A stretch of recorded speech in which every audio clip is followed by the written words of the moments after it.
Good morning friends, मैं हूं वेद शुक्ला और आपका स्वागत है हमारे यूट्यूब चैनल सीधे दिल से वेद शुक्ला पर।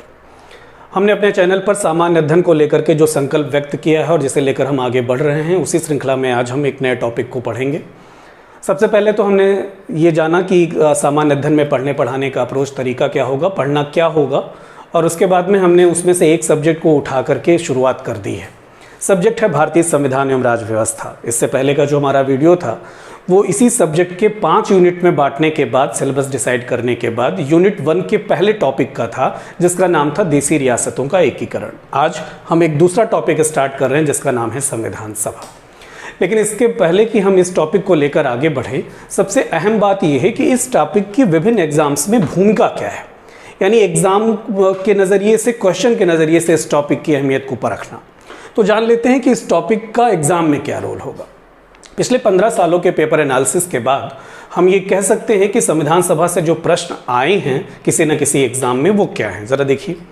जैसे पूछा जा चुका है कि संविधान सभा का पहली बार औपचारिक रूप से प्रतिपादन किसने किया, संविधान सभा की आधिकारिक मांग सर्वप्रथम भारतीय राष्ट्रीय कांग्रेस ने कब की, संविधान सभा को अप्रत्यक्ष रूप से सर्वप्रथम किस प्रस्ताव के तहत किस वर्ष में स्वीकार किया गया ब्रिटिशर्स द्वारा, संविधान सभा को अंतिम रूप से कब स्वीकार किया गया, किस योजना के तहत स्वीकार किया गया, जिस भी योजना के तहत स्वीकार किया गया उस समय ब्रिटेन का प्रधानमंत्री कौन था, उस योजना या उस मिशन के तहत आने वाले सदस्य कौन से थे, और जैसा कि हम जानेंगे अभी डिटेलिंग करते वक्त कि वो मिशन कैबिनेट मिशन था और कैबिनेट मिशन में आने वाले 3 के तीनों सदस्य ब्रिटिश कैबिनेट के मेंबर थे। तो एक बार तो प्रश्न यहाँ तक बना है कि वो ब्रिटिश कैबिनेट में कौन सा पद संभालते थे, तो उसकी भी चर्चाएं होनी चाहिए।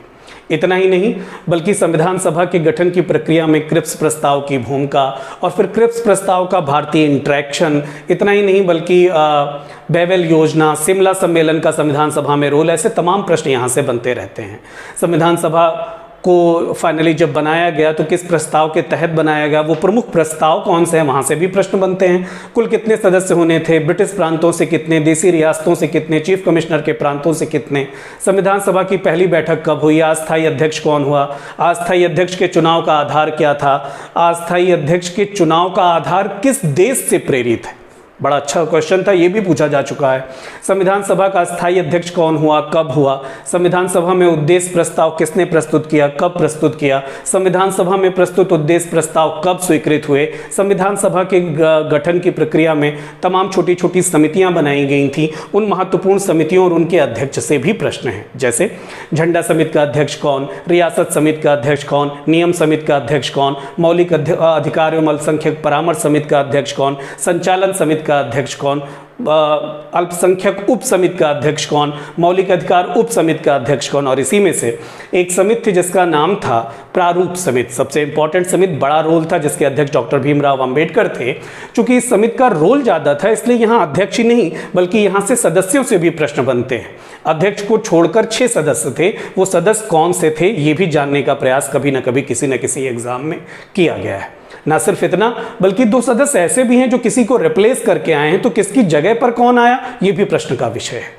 तो संविधान अंत में कितने वर्ष, कितने माह, कितने दिन में बनकर तैयार हुआ, संविधान में अनुसूचित जातियों की संख्या कितनी, संविधान सभा में अनुसूचित जनजातियों की संख्या कितनी, महिलाओं की सदस्य संख्या कितनी, इवन उन महिलाओं में उत्तर प्रदेश से कितनी महिला सदस्य थी, ये भी प्रश्न का विषय रहा है। और उत्तर प्रदेश की महिला सदस्यों के नाम भी पता होने चाहिए। बेहतर तो ये है कि हमें 15 महिला सदस्य थी, 15 के नाम पता हों, लेकिन कम से कम 5 उत्तर प्रदेश महिला सदस्यों के नाम अवश्य पता होने चाहिए। ये और इस तरह के अनगिनत सवाल। टॉपिक छोटा सा है संविधान सभा, लेकिन अपने आप में तकरीबन 500 क्वेश्चन की संभावना को समेटे हुए है। तो ये जानना सबसे अहम है, जिससे कि आप कुर्सी के एज पर आ जाएं, कमर सीधी हो जाए और शायद इस टॉपिक की महत्ता को जानने के बाद इसका गंभीरता से अध्ययन कर सके। आपकी सहूलियत के लिए हमने संविधान सभा को पढ़ने का जो पैटर्न बनाया है वो 3 भागों में तोड़कर। सबसे पहले तो संविधान सभा की पृष्ठभूमि, यानी यकबयक नहीं आ गई ये संविधान सभा, ना तो बरगद के पेड़ से लटकी, ना धरती फाड़ कर बाहर आई, निर्वात में तैरते गुब्बारे जैसी भी नहीं प्राप्त हुई। एक लंबी प्रक्रिया है इसकी, और इसकी पृष्ठभूमि में इसके गठन के पहले हम क्या क्या कवायदे देखते हैं और कैसे कैसे माहौल बनता है, उन सब का अध्ययन आवश्यक होता है पृष्ठभूमि टॉपिक के तहत। संविधान सभा के अस्तित्व में आने की प्रक्रिया, यानी जब ये चर्चा में आ गई, जब ये आवश्यक हो गया कि संविधान सभा बननी चाहिए, तो फिर किस किस दौर से गुजर के हम संविधान सभा तक पहुंचे, उसका अध्ययन इस टॉपिक में। और लास्ट में संविधान सभा के गठन हो जाने के बाद संविधान सभा ने अपने कार्य को कैसे अंजाम दिया और किस किस तरीके से वो जो है आगे बढ़ती रही, इसका अध्ययन संविधान सभा के गठन के बाद। तो इन 3 भागों में बांटकर हम इसे पढ़ेंगे, और सहूलियत की दृष्टि से संविधान सभा टॉपिक पर 3 वीडियोस भी बनाएंगे, जिससे कि कुछ बचे ना और हम विस्तार से अध्ययन करने में सक्षम हो पाए। मैंने देखिए आपकी समय बचाने के लिए पहले से ही मेंशन कर दिया है कि अगर पृष्ठभूमि की बात करें तो सबसे पहले जानना ये आवश्यक है कि आईएनसी यानी भारतीय राष्ट्रीय कांग्रेस द्वारा सर्वप्रथम संविधान सभा की आधिकारिक मांग, आई रिपीट इट, आधिकारिक मांगे तो अप्रत्यक्ष प्रत्यक्ष रूप से होती रही हैं, लेकिन ऑफिशियल डिमांड की अगर बात की जाए तो ये 1935 में की गई थी। यही एक बात और बता दूं कि संविधान सभा की मांग करने वाला सर्वप्रथम राजनीतिक दल 1934 में अपनी मांग को प्रस्तुत करता है, जिसका नाम है स्वराज पार्टी। लेकिन ये रांची में गठित स्वराज पार्टी, इस बात का ध्यान रहे, चित्तरंजन दास और मोतीलाल नेहरू द्वारा इलाहाबाद में गठित स्वराज पार्टी नहीं। दूसरी बात, संविधान सभा का पहली बार औपचारिक रूप से प्रतिपादन किसने किया, तो औपचारिक प्रतिपादन करने वाले सदस्य थे M.N. रॉय। फुल फॉर्म है मानवेंद्र नाथ रॉय। पता नहीं आप में से कितने इनसे परिचित हैं, लेकिन जब हम हिस्ट्री पढ़ रहे होंगे तो M.N. रॉय को एक टॉपिक बनाएंगे और इनका विशद अध्ययन करेंगे। ये वो व्यक्ति है जिसके सपनों का भारत अगर आज होता तो तस्वीर ही कुछ और होती। तमाम समस्याओं का शायद समाधान चुटकियों में निकाला जा सकता अगर M.N. रॉय के जो है पैमाने पर हम चल पाते तो।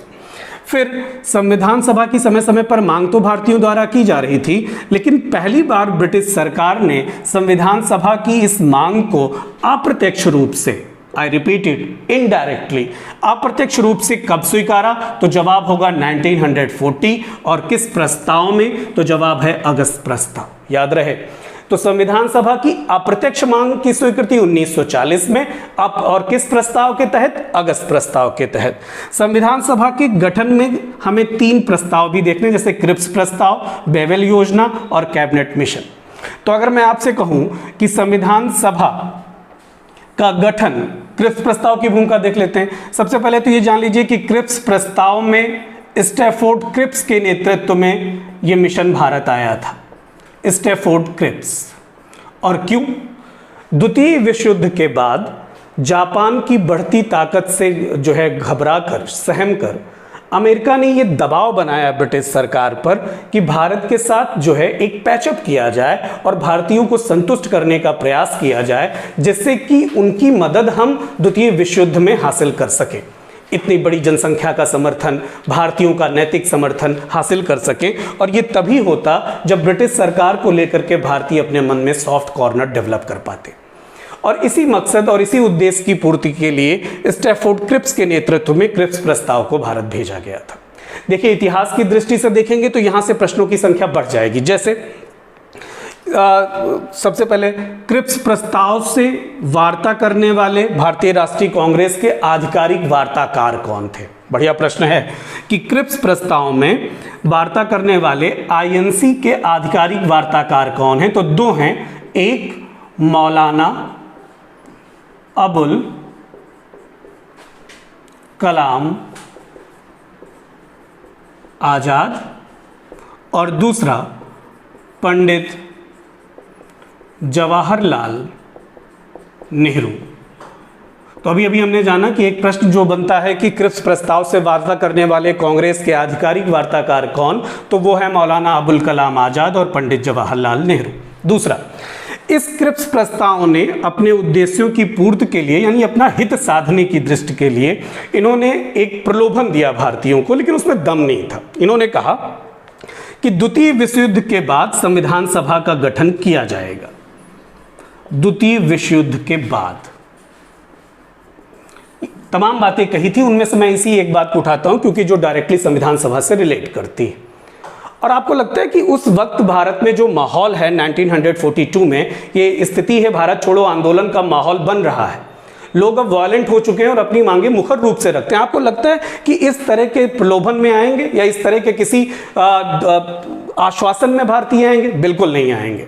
और शायद इसीलिए द्वितीय विश्व युद्ध के बाद संविधान सभा के गठन की मांग जैसी सिफारिशों को ध्यान में रखकर ही महात्मा गांधी ने क्रिप्स प्रस्ताव को कहा कि ये कुछ नहीं है, ये है पोस्ट डेटेड चेक, उत्तर दिनांकित चेक।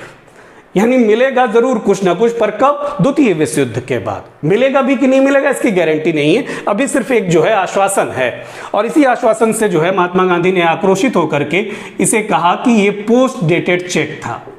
और जवाहरलाल नेहरू तो एक कदम और आगे बढ़ गए। नेहरू साहब ने कहा कि ये कुछ नहीं बल्कि पोस्ट डेटेड चेक तो है ही है, लेकिन ये post dated cheque upon a crashing bank है। वेरी गुड, ये बड़ी मजेदार बात हो गई।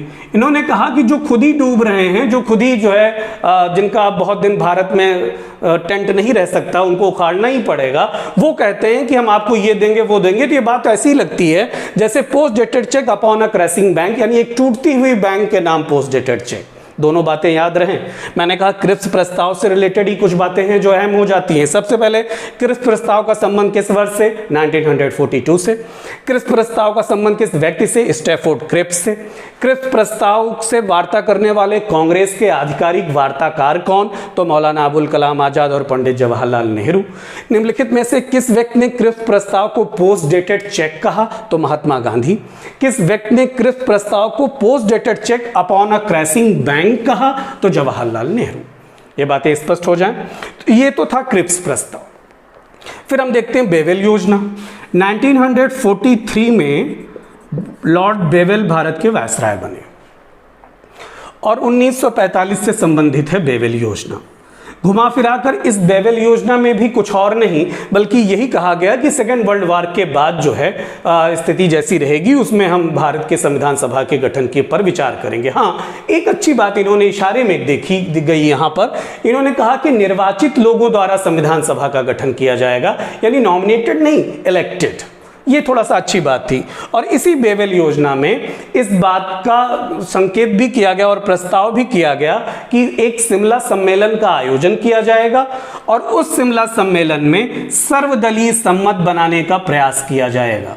सर्वदलीय सम्मत, ये भारतीय दलों की बैठक होगी और जो आपस में जो है एक म्यूचुअल अंडरस्टैंडिंग के साथ इस नतीजे पर पहुंचने का प्रयास करेंगे कि आखिर भारतीयों की बेहतरी के लिए क्या होना चाहिए, क्या नहीं होना चाहिए, इवन संविधान सभा के गठन का भी स्वरूप क्या होना चाहिए।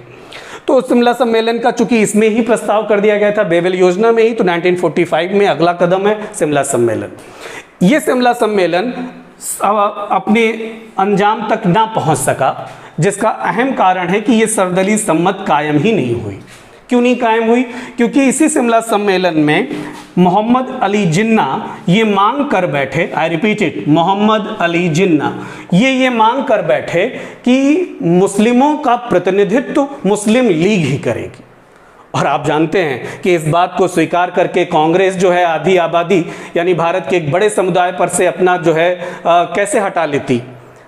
एक लंबा साबका रहा है हिंदू मुस्लिम सिख ईसाई का और भारतीयों की एक परंपरा का, उस परंपरा पर कुठाराघात होता मोहम्मद अली जिन्ना का ये प्रस्ताव मान लेना। पर जिन्ना साहब ने ये बात रिजिड होकर के कही और अड़ गए इसी बात पर कि मुस्लिमों का प्रतिनिधित्व मुस्लिम लीग ही करेगी संविधान सभा में। जबकि आप जानते हैं कि इस बात का अंदाजा पहले से ही महात्मा गांधी को रहा होगा। मैं बार बार कहता हूं कि हिंदुस्तान की धरती पर सिर्फ दो ही सोशल इंजीनियर पैदा हुए हैं, एक भगवान कृष्ण, दूसरा महात्मा गांधी। इन्हें पता है कि एक्चुअली क्या होना चाहिए। गांधी को इस बात का पहले ही डर था कि जिन्ना इस तरह का दुराग्रह कर सकते हैं। इसलिए आप देखिए जरा कि सर्वदलीय सम्मत बनाने के लिए आयोजित होने वाले शिमला सम्मेलन में भारतीय राष्ट्रीय कांग्रेस का प्रतिनिधित्व कौन कर रहा है? भारतीय राष्ट्रीय कांग्रेस का प्रतिनिधित्व कर रहे हैं मौलाना अबुल कलाम आजाद। ये पहले से ही तय था कि इस तरह का दुराग्रह आएगा और गांधी पहले से इस बात की तैयारी कर बैठे। जब इन्होंने कांग्रेस का ही प्रतिनिधित्व एक मुस्लिम कम्युनिटी के हवाले कर दिया तो वो इस बात को कैसे स्वीकार कर लेते कि मुस्लिम लीग ही मुस्लिमों का प्रतिनिधित्व करेगी। दोनों इस विषय पर अड़ गए और शिमला सम्मेलन विफल हो गए। फिर फाइनली कैबिनेट मिशन 1946 में ब्रिटेन में सत्ता परिवर्तन के बाद जो प्रधानमंत्री बनते हैं वो हैं क्लीमेंट एटली। और क्लीमेंट एटली अपने पूर्वगामी ब्रिटिश प्रधानमंत्रियों से बहुत अलग है और इनके सामने एक बात आईने की तरह साफ है कि भारतीयों को आज़ादी की तरफ बढ़ाना ही है, भारतीयों को आज़ाद करना ही है और आज़ादी के लिए अब प्रावधान भी होने चाहिए। और इस इरादे से क्लीमेंट एटली ने कैबिनेट मिशन भारत भेजा। नाम ही है कैबिनेट मिशन। कैबिनेट मतलब मंत्रिमंडल। कहाँ के मंत्रिमंडल? ये ब्रिटिश मंत्रिमंडल के सदस्य हैं और ब्रिटिश मंत्रिमंडल के से को रिप्रेजेंट करने वाले इस कैबिनेट मिशन में 3 सदस्य हैं। 3। पहला लॉर्ड पैथिक लॉरेंस,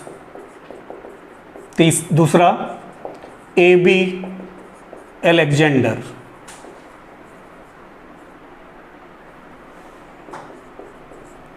और sir Stafford Cripps.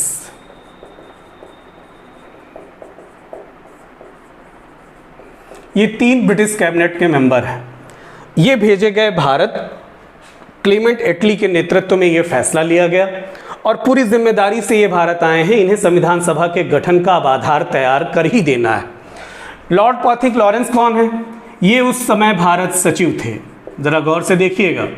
AB Alexander कौन है? ये हैं नौसेना मंत्री। और सर स्टैफोर्ड कौन है? क्रिप्स कौन है? ये हैं ब्रिटिश कैबिनेट में व्यापार बोर्ड के अध्यक्ष। शायद आप वहां तक पहुंच सकें जहां मैं ले जाना चाहता हूं। जब 3 महत्वपूर्ण पदों पर बैठे लोग भारत आ रहे हैं तो ये तो तय है कि अब कुछ ना कुछ होकर रहेगा। भारतीय मामलों की सारी जिम्मेदारी संभालने वाले हैं लॉर्ड पैथिक लॉरेंस, भारत सचिव।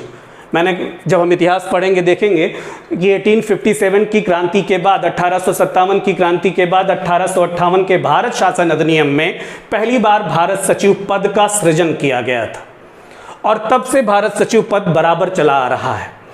तो भारतीय मामलों के देखरेख करने का जिम्मा, भारतीय मामलों का जिन पर पूरा कार्यभार है, वो भारत सचिव इस कैबिनेट मिशन के मेंबर हैं। इतना ही नहीं, AB अलेक्जेंडर नौसेना मंत्री हैं। नौसेना मंत्री कम से कम भारतीय संदर्भ में महत्वपूर्ण पद इसलिए हो जाता है कि आप जानेंगे कि जब भारत में यूरोपीय व्यापारिक कंपनियां आई थी, चाहे वो पुर्तगाली रहे हों, चाहे डच रहे हों, चाहे ब्रिटिशर्स हों या डेनिश या फ्रांसीसी, ये सब के सब भारत में जब सत्ता संघर्ष में शामिल हुए, जब व्यापारिक एकाधिकार हासिल करने के प्रयास में संलग्न हुए, तो सफल वही हुआ जिसकी नौसेना जो है समंदर में मजबूत थी। जो समंदर में ताकतवर था उसने समंदर पर नियंत्रण कायम किया और होने वाले व्यापार का 80% चूंकि जल मार्ग से था, इसलिए जो समंदर में ताकतवर वो जल मार्ग से होने वाले व्यापार पर भी अपना प्रभुत्व कायम कर पाएगा। इसलिए नौसेना मंत्री भी कोई साधारण पद नहीं है भारतीय संदर्भ में।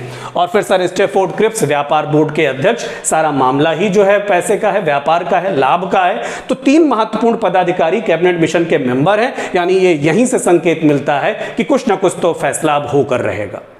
हो भी गया। कैबिनेट मिशन ने संविधान सभा के गठन को पहली बार प्रत्यक्ष रूप से स्वीकृति दे दी 1946 में और गठन के लिए प्रस्ताव किए। कुछ प्रमुख प्रस्ताव हैं जो हमें पता होने चाहिए। पहला, कहा गया कि संविधान सभा का गठन अप्रत्यक्ष रूप से निर्वाचित प्रांतीय विधानसभा सदस्यों द्वारा होगा।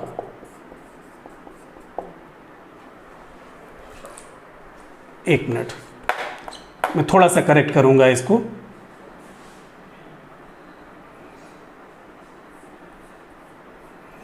मैंने कहा संविधान सभा का गठन कैसे होगा? संविधान सभा का गठन या संविधान सभा का चुनाव अप्रत्यक्ष रूप से होगा। क्यों होगा अप्रत्यक्ष रूप से? यानी संविधान सभा में शामिल होने वाले सदस्यों का चुनाव जनता डायरेक्ट नहीं करेगी। तो फिर कैसे होगा? जब डायरेक्ट करती तो शायद वयस्क मताधिकार प्रणाली के आधार पर चुनाव होता, जैसा कि आज होता है। लेकिन अगर डायरेक्ट नहीं होगा, इसका मतलब वयस्क मताधिकार का इस्तेमाल नहीं होगा। कई बार जब आप इन प्रस्तावों का अध्ययन करेंगे, प्रस्तावों को पर प्रश्न आएंगे तो कैसे आते हैं? आपको 4 ऑप्शन दिए जाएंगे, निम्नलिखित में से कैबिनेट मिशन के प्रस्ताव में से कौन सा कथन असत्य है? और पहला दिया जाएगा कि संविधान सभा का चुनाव प्रत्यक्ष रूप से वयस्क मताधिकार प्रणाली पर आधारित था। सरासर गलत, नहीं, यह अप्रत्यक्ष चुनाव था और वयस्क मताधिकार पर आधारित नहीं था। तो फिर कौन व्यक्ति थे जिन्होंने संविधान सभा के सदस्यों को चुना? तो ये हैं प्रांतीय विधानसभा के सदस्य। ये तो पहला प्रस्ताव मान लीजिए। अब दूसरा, संविधान सभा के गठन में देशी रियासतों का भी प्रतिनिधित्व होगा। पर एक बात याद रहे, देशी रियासतों का प्रतिनिधित्व अवश्य होना है, लेकिन हैदराबाद रियासत के प्रतिनिधि संविधान सभा के गठन में भाग नहीं लेते। दूसरा, संविधान सभा में प्रत्येक 10 लाख की जनसंख्या पर एक व्यक्ति का चुनाव किया जाना तय हुआ। यानी प्रत्येक 10 लाख पर एक व्यक्ति को संविधान सभा में चुना जाएगा। तो ये कुछ प्रमुख प्रस्ताव हैं संविधान सभा के गठन को लेकर के। ये पृष्ठभूमि है और इन प्रस्तावों के बाद अब संविधान सभा अस्तित्व में आ सकती है। आगे की संविधान सभा से रिलेटेड इंफॉर्मेशन हम हासिल करेंगे अस्तित्व में आने की प्रक्रिया टॉपिक के सब टाइटल के तहत। अभी सिर्फ इसको यहीं पर रोकते हैं, आगे हम इसे कंटिन्यू करेंगे। मैंने कहा कि संविधान सभा टॉपिक 3 वीडियोस में कंप्लीट होगा, क्योंकि अगर इसका डिटेल में अध्ययन आवश्यक है तो 3 वीडियोस में बांटना भी लाजमी है। Thank you so much.